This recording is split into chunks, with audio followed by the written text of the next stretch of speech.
Recorded Books and RB Digital present Aphrodite the Beauty, Goddess Girls Book 3 by Joan Holub and Suzanne Williams, narrated by Michi Burrell.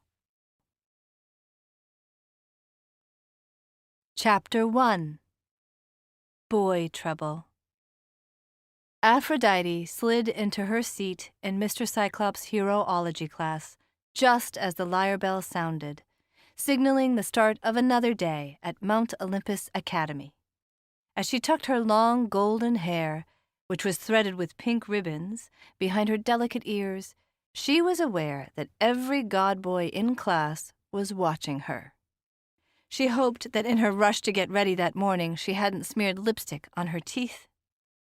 Lifting her chin, she smiled at one of the god boys.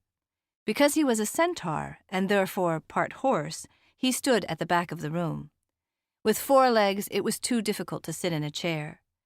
Dazzled by Aphrodite's attention and sparkling blue eyes, he blushed and glanced away. A few of the bolder god boys continued to gaze at her, however. Their adoration was plain to see.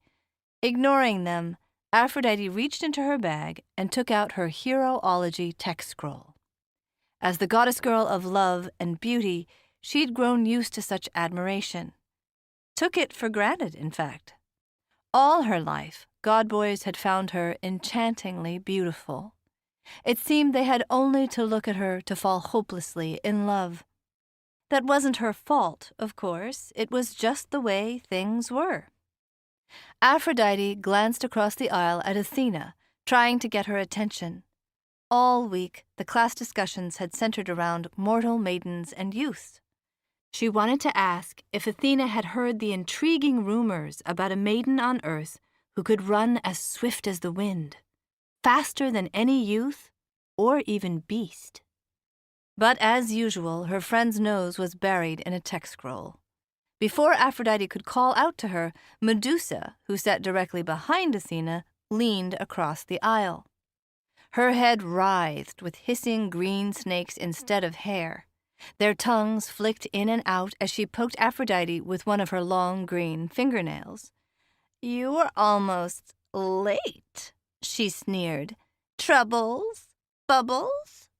Medusa and her horrible sisters, Stheno and Euryale, never missed an opportunity to use the awful nickname to make fun of Aphrodite's sea foam origins. "Not really," Aphrodite muttered. She wasn't about to admit she'd overslept. It would only give Medusa another reason to poke fun at her. Probably with jokes about her needing lots of beauty sleep.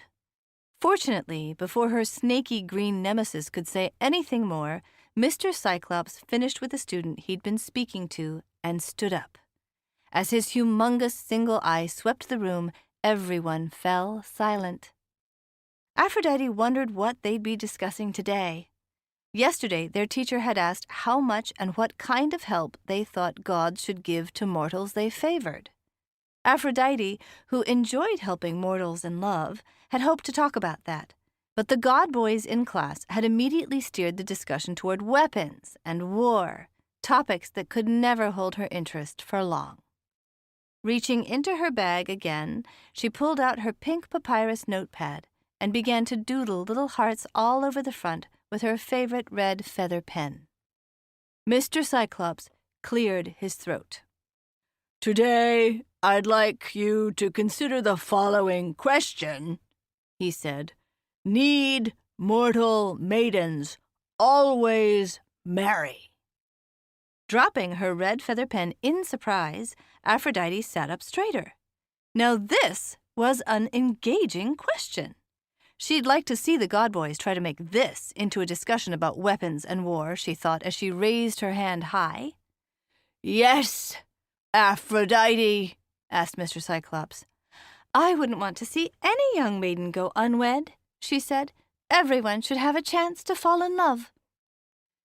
To keep listening to this audiobook, I've left you a link in the description so you can do it, at no cost thanks to Audible's 30-day free trial.